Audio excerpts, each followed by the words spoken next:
রাজ্যে পালাবদল হতে বাংলার কলেজগুলির ছবি বদলেছে।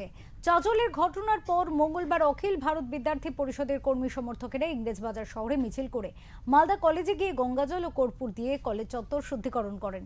তাদের অভিযোগ, কলেজ চত্বরকে মাদক, র্যাগিং এবং লাভ জিহাদের আখড়া করা হয়েছিল। তাই কলেজ চত্বর পরিষ্কার করে নতুন দমে কাজ শুরু করা হবে। এবিভিপির পক্ষ থেকে দাবি করা হয় এবার থেকে প্রতি বছর ছাত্র সংসদ নির্বাচন হবে।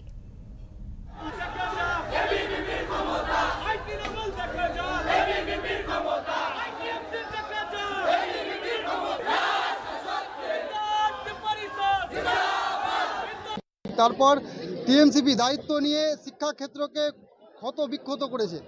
এই যে ক্ষত বিক্ষত মেরামত করার কাজ আমরা করছি।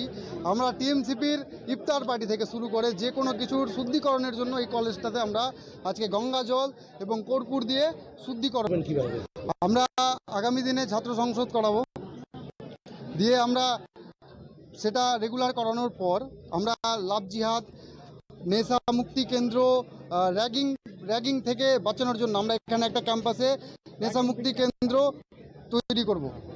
আমরা এখানে কোনো রকম থ্রেট কালচার রাখতে দিব না। আগামী দিনে আমাদের এই প্রচেষ্টাই থাকবে।